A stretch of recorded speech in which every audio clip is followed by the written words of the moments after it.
A paz do nosso Senhor Jesus, tudo bem? Estaremos hoje falando sobre a segunda aula do nosso trimestre, segundo trimestre de 2020, e na revista Jovem dessa vez, né? Conectar mais jovens. Isso é o que nós conseguimos como bênção nesse ano 2020. O título da lição é Vivendo as Plenitudes das Promessas de Deus. A lição retrasada, a lição passada, melhor dizendo, falava sobre as promessas de Deus e o que são as promessas de Deus. Vou dar uma pincelada para vocês poderem ter uma noção aproximadamente do que se trata. Fala o que são promessas, né, que são, na verdade, palavras proferidas com a intenção de cumprir aquilo que proferiu, ou escrita ou oral. A Bíblia tem várias promessas de Deus, essas promessas vai das áreas menores às mais superiores, como promessa de misericórdia, promessa de justiça, promessa de salvação, de graça de Deus sobre a nossa vida, de cuidado de Deus na vida presente. Tudo isso são promessas de Deus. As promessas devem ser embasadas na Bíblia. Existem muitas promessas que não são bíblicas, por isso não se cumprirão, então deve ter tido o cuidado aí para poder, quando receber uma promessa, sabermos se de fato é ou não da palavra de Deus, para que assim possa esperar o seu cumprimento.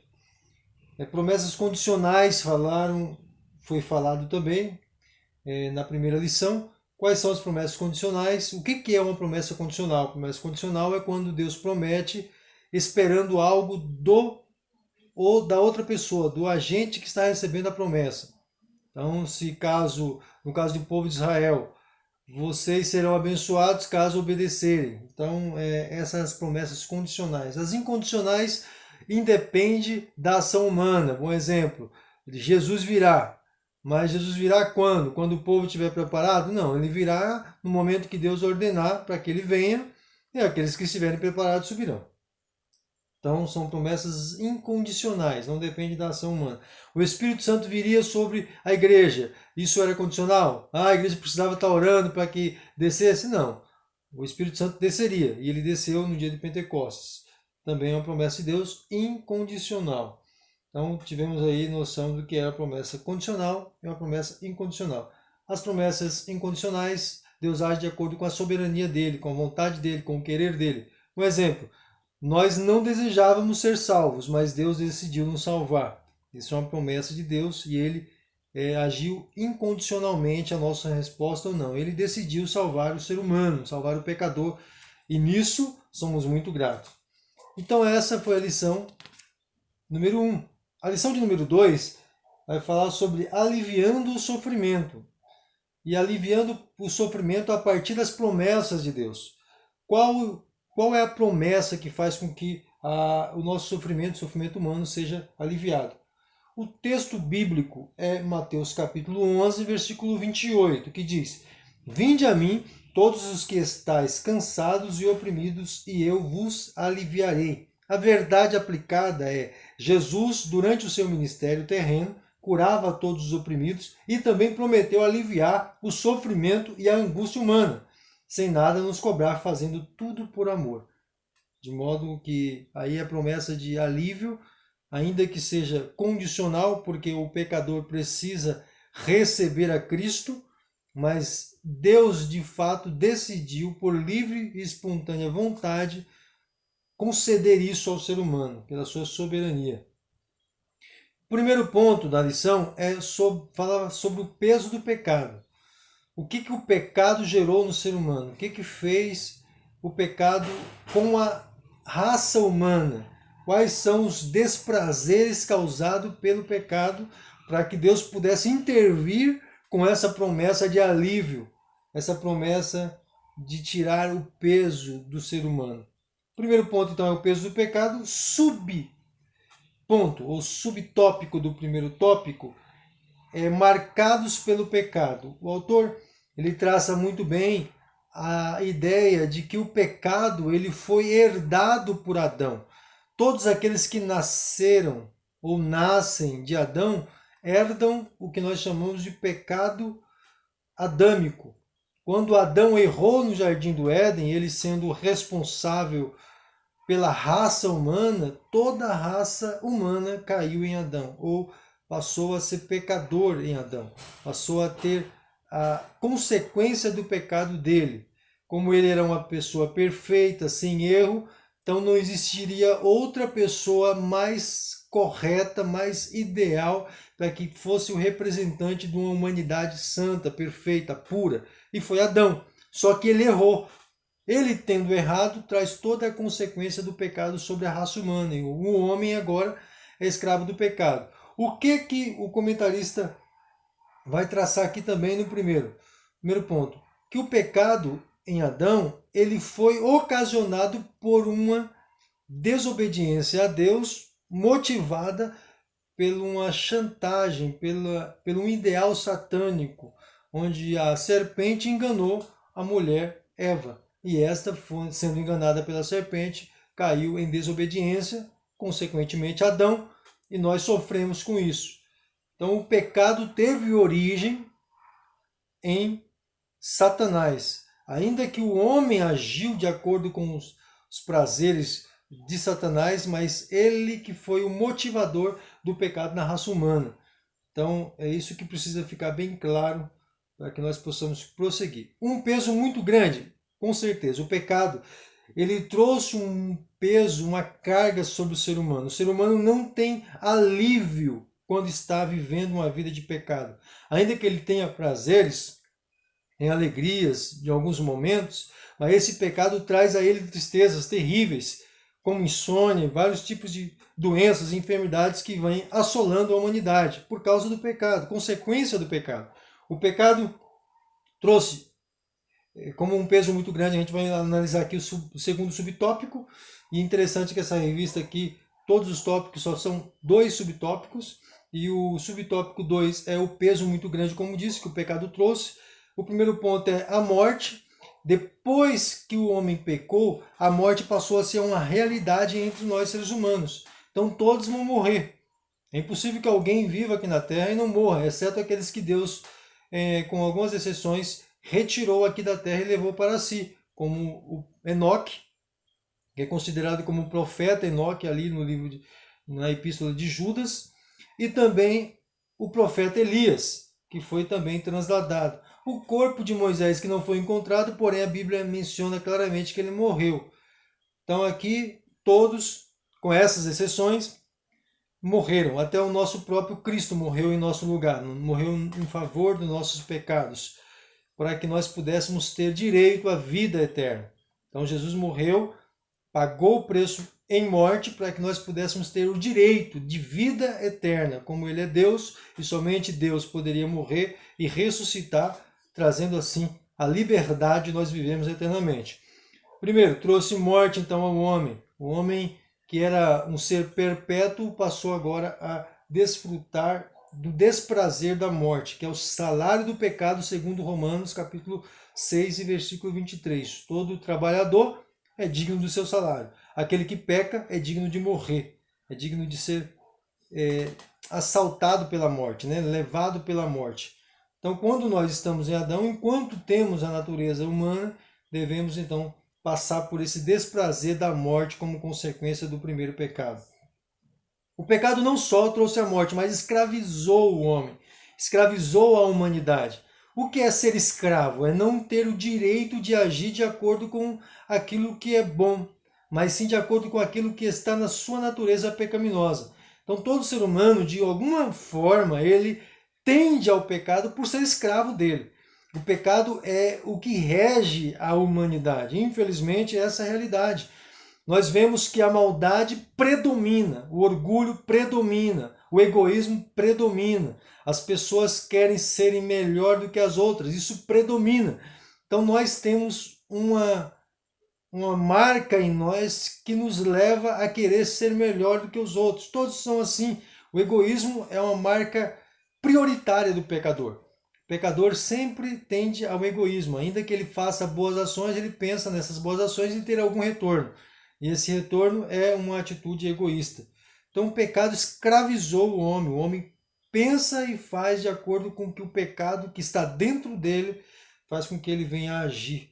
É por isso que em João capítulo 8, versículo 34, diz que aquele que peca é escravo do pecado, está a serviço do pecado, porque o pecado ele leva a pessoa a esse tipo de escravidão.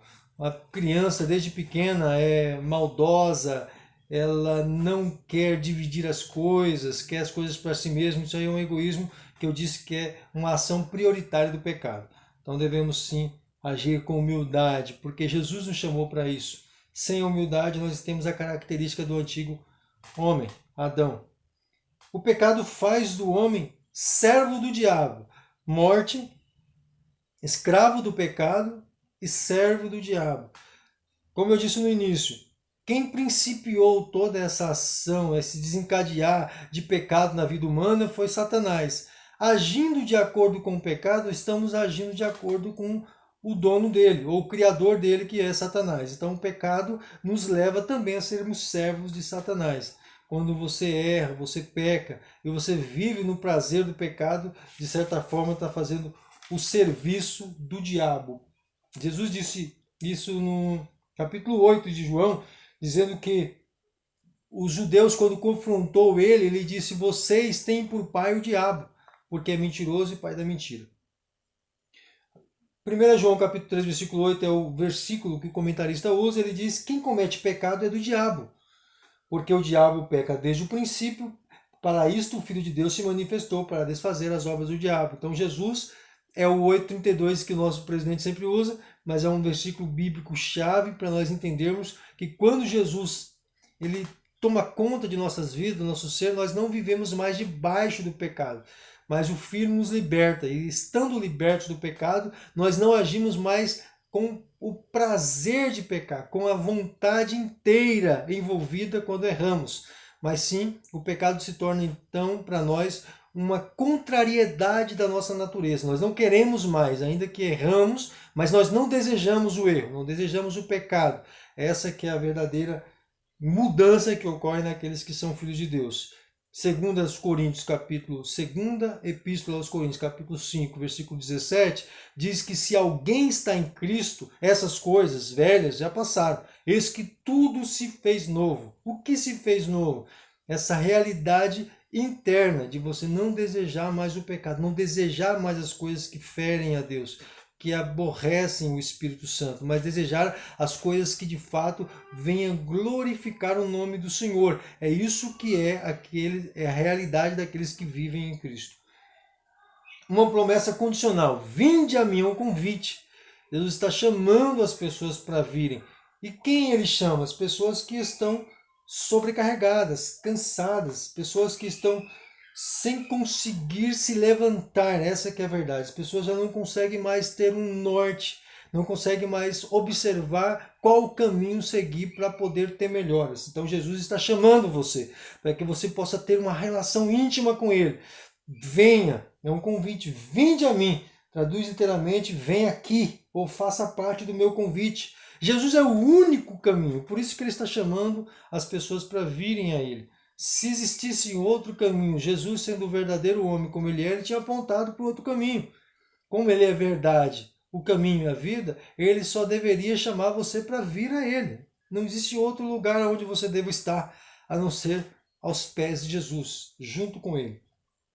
Ação gera reação, é o subtópico 2 do segundo subtópico, que é aquele que está cansado. Ele usa termos gregos aqui que eu não vou mencionar. Estressado, sobrecarregado, Jesus chama para que venha a Ele, ir ao encontro dele. Esse ato de ir ao encontro de Jesus é de depositar nele toda a sua confiança. Se as coisas que você tem feito para tentar aliviar o seu estresse, aliviar o seu cansaço, aliviar as suas cargas não tem dado solução ou jeito, não tem trago resultados, Jesus está chamando você para uma eficiência de resultados bons. Ele é a eficiência de resultados bons. Então, se você quer ter alívio imediato das suas questões mais pesarosas, das dificuldades mais terríveis que tem vivido, das aflições internas que você não consegue se livrar, Jesus está te chamando com promessa. E lembra-se, Se Jesus está te chamando com promessa, é porque ele tem condições de cumprir. O que você tem que fazer? Crer, acreditar, tomar posse, receber por fé, porque o resto Jesus faz, o resto Deus faz. Então essa é uma promessa condicional, deve-se vir, deve estar indo até Jesus para receber. Terceiro subtópico e último é alívio somente em Cristo, como eu tinha dito anteriormente. Não existe outro local onde você terá paz completa. Somente em Jesus teremos paz, porque nossa natureza humana, ela foi prioritariamente feita por Deus. Aonde que nós teremos realmente um verdadeiro descanso? No nosso Criador. Se nós estivermos em Deus, estivermos em Jesus, estivermos no colo de Deus, nos braços de Deus, aos cuidados de Jesus, nós teremos paz. Terá alegria em nosso coração, porque nós estamos nas mãos do nosso Criador, que nos entende, que nos conhece. Mas o que eu preciso fazer? Confiar.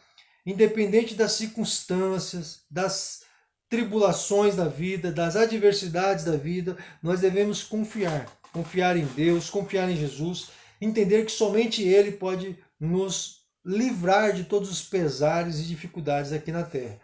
Hebreus capítulo 12, versículo 2, quando a igreja estava vivendo um período de grande perseguição, provas várias, mortes em tudo que era lado, casas sendo invadidas pelos romanos e pelos judeus também, na perseguição da nação judaica contra o cristianismo, e eles então receberam essa palavra do apóstolo que escreveu a carta aos Hebreus, dizendo, olhando para Jesus, autor e consumador da fé. Somente em Jesus nós temos confiança, porque ele suportou, ele continua dizendo, suportou a infâmia de pecadores, ele chega a usar o termo da injustiça, da ignorância, da falta de realidade, porque são pecadores, e ele sendo santo, suportou tudo isso pela glória que estava reservada para ele. E assim devemos agir também.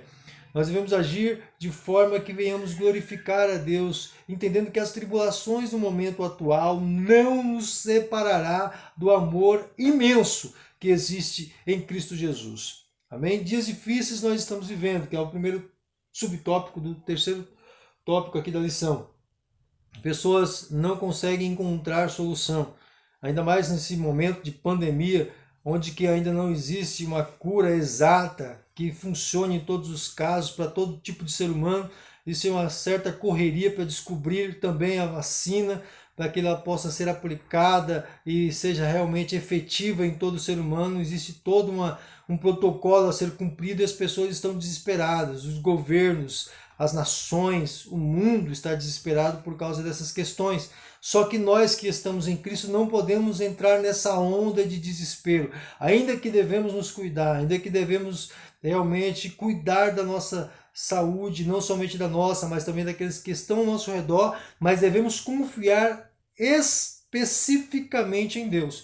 Deus é o nosso guarda, o nosso protetor, aquele que nos livra, aquele que nos dá realmente saúde em momento de enfermidade. É somente Deus que pode solucionar o problema. Se a humanidade inteira entendesse isso, todos nós teremos uma vida bem melhor e mais tranquila. Então, dias difíceis nós sempre vivemos.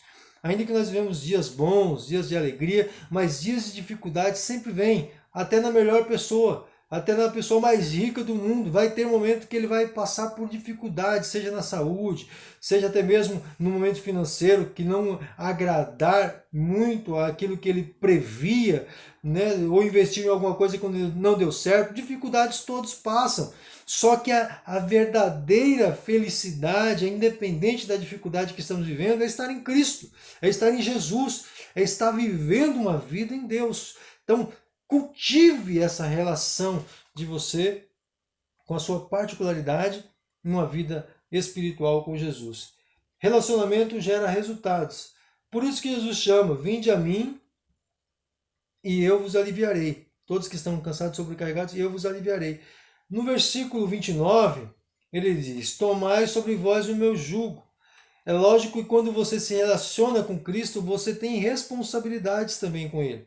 Você tem responsabilidades para com Ele. Você não pode simplesmente falar, agora eu sou de Deus, sou de Cristo, e está tudo certo, e vamos embora, eu vou continuar vivendo a minha vida. Não, você agora tem responsabilidades. Ele chama de jugo. O meu jugo é leve e o meu fardo é suave, é a continuidade do versículo. Porque o jugo de Jesus, na verdade, é a sua garantia de ter paz continuamente. Para que você tenha paz continuamente, você precisa manter uma relação de intimidade com Jesus, uma relação de intimidade com o Espírito Santo que ele proporcionou sobre nós. O Espírito Santo, ele nos faz ter essa comunhão contínua com Deus. É por isso que você não pode rejeitar esse jugo suave de Jesus, mantendo sempre os seus olhos nele, os olhos nas Escrituras, não deixando de meditar na palavra de Deus, obedecer aquilo que está escrito e viver uma vida de acordo com os princípios cristãos.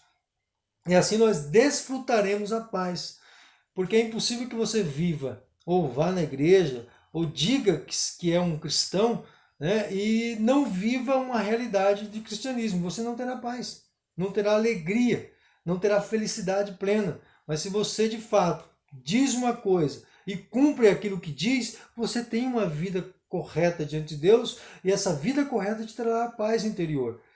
A paz interior e o amor sendo desfrutado por você mesmo num coração pacífico, bondoso, cauteloso, num domínio próprio que somente aqueles que estão em Cristo podem ter no momento de aflição, é o sinal de que você de fato está vivendo um bom relacionamento com Jesus, um bom relacionamento com Deus. Então cultive isso, não perca isso de vista. Ainda que você possa acreditar no sacrifício de Cristo, mas não deixe de acreditar também naquilo que ele nos ordenou na sua palavra, que é vivermos em comunhão com todos, deixarmos o ódio, o rancor, a mágoa, tudo isso para trás, não fazer com que essas coisas, não permitir com que essas coisas estejam reinando dentro do nosso coração, na nossa mente, mas vivendo uma vida tranquila, de paz e um relacionamento bom com Deus. Haja vista, nós somos perdoados por Deus. E esse perdão não foi porque nós merecemos, foi pela misericórdia dele. As pessoas que erram contra nós também erram. Não porque querem simplesmente errar, porque nos odeiam, mas existe um mal que está no coração deles que impedem eles de desejarem o bem. Então nós devemos perdoar essas pessoas, levar a misericórdia para essas pessoas, até que eles também sejam transformados pelo amor de Jesus e possam também entregar perdão, distribuir perdão e misericórdia para os outros. Amém? Conclusão, o pecado gerou sobrecarga, trazendo dor e sofrimento à humanidade, como eu disse, morte, depois trouxe a escravidão do pecado, depois a escravidão do diabo, trouxe tudo isso, mas em Cristo encontramos alívio para as nossas dores. Ele nos convida a um relacionamento com Ele, de total entrega, que nos levará a vivenciar da sua promessa, ter prazer, alegria, paz interior, que somente Ele pode nos dar. Então que nós sejamos esses atalaias dessa realidade, que nós sejamos pessoas que venham divulgar esse verdadeiro cristianismo que faz com que as pessoas tenham paz. O seu vizinho quer ter paz, a sua vizinha quer ter paz, mas não tem, porque ela está procurando paz em várias coisas, quem sabe até em psicólogos ou muitas outras coisas, psicólogos que não têm nenhum compromisso com Deus, não tem nenhum compromisso com a palavra de Deus. E se a Bíblia menciona que somente em Cristo temos paz, não existe outro meio em que você possa encontrar a paz verdadeira. A paz única e verdadeira só se encontra em Jesus. Nós somos os propagadores dessa paz. Nós vivemos essa paz. E se você não vive essa paz, procure a partir de hoje se examinar a si mesmo e ver se realmente o seu coração está em Cristo, se você realmente está em Deus. E se não estiver em Deus, então procure mudar hoje. Faça com que essa realidade passe a ser um fato na sua vida e você possa viver uma vida, um cristianismo verdadeiro, um cristianismo que glorifique a Jesus, que glorifique a Deus, que faça com que Deus seja exaltado através do amor, da misericórdia, devotado ou entregue às pessoas que nos conhecem. Que Deus em Cristo te abençoe, essa foi a lição de hoje. Então, nós entendemos que aliviando o sofrimento é somente através de Jesus, somente assim podemos ter alívio desse sofrimento que foi ocasionado no início pelo pecado, que nos trouxe várias consequências, mas Cristo é o libertador. Cristo é aquele que nos libertou das aflições, não somente do pecado, mas das aflições que envolvem esse pecado. Então devemos, sim, olhar para Cristo, ter Ele como exemplo e vivermos em comunhão com Ele. O peso do pecado vai ser retirado e nós teremos paz. Essa promessa é condicional, devemos acreditar, devemos recebê-lo como um grande ofertador desse privilégio e também somente em Cristo nós podemos ter o alívio. Foi isso que aprendemos na aula de hoje. Que Deus em Cristo te abençoe, te dê uma semana abençoada e um ótimo domingo, no nome do Senhor Jesus. Será um prazer quando nós retornarmos às aulas presenciais para continuarmos nessa lição grandiosa, tá bom? Que Deus em Cristo te abençoe. E você que não adquiriu ainda, por gentileza, adquira, para que possa participar aí dessas aulas enquanto não presencial, de maneira virtual. Deus abençoe. Paz do Senhor.